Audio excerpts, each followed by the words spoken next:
আসসালামু আলাইকুম, সবাই কেমন আছেন? সবাইকে নতুন একটা ব্লগ দেখার জন্য ওয়েলকাম করছি। আজ আমি গোটা রসুন দিয়ে গরুর মাংস যেভাবে প্রথমবার রান্না করেছি তা আপনাদের মাঝে শেয়ার করতেছি।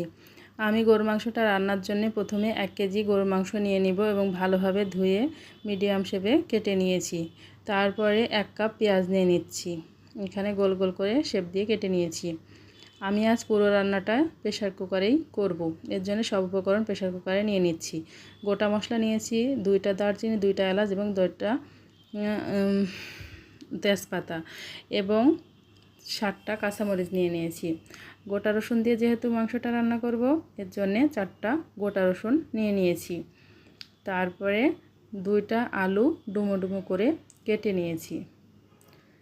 এই যে সব উপকরণ আস্তে আস্তে দিয়ে দিচ্ছি এবং 1 টেবিল চামচের বেশি আমি লবণ দিয়ে দিয়েছি।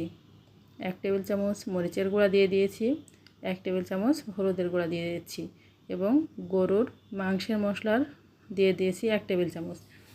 3 টেবিল চামচ আমি এখানে তেল দিয়ে দিচ্ছি।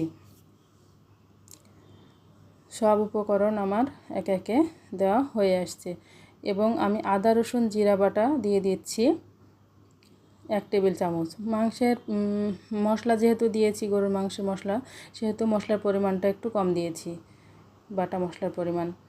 এবং ভালোভাবে সব উপকরণগুলো মাখিয়ে নিচ্ছি। আমার মাখানো হয়ে গেছে, তারপরে হাত ধোয়া পানিটা দিয়ে দিয়েছি, দিয়ে ভালোভাবে মাংসটা কষিয়ে নিচ্ছি। এই যে দেখেন আমার মাংসটা আস্তে আস্তে কষানো হয়ে আসছে। আমি এখানে 8 মিনিট ধরে মাংসটা কষিয়ে নিয়েছি।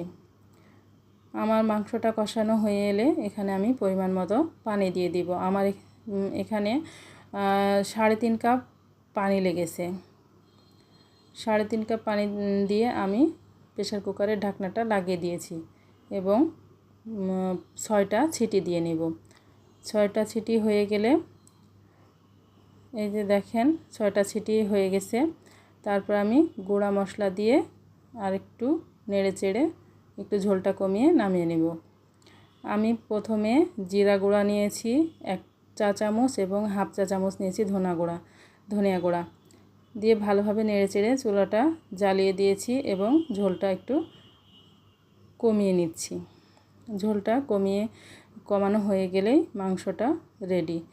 এই মাংসটা প্রেসার কুকারে দিলে খুব ঝটপট হয় এবং খেতেও অনেক মজা লাগে। এই যে আমার মাংসটা রেডি হয়ে গেছে। এই প্রথম আমি এরকম রসুন দিয়ে মাংস রান্না করলাম। মাশাআল্লাহ, অনেক ভালো লেগেছে খেতে।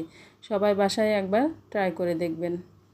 জানি না আমার ভিডিওগুলো আপনারা দেখছেন কিনা, যদি কোনো অংশে ভালো লেগে থাকে প্লিজ ইউটিউব পেজ থেকে দেখে থাকলে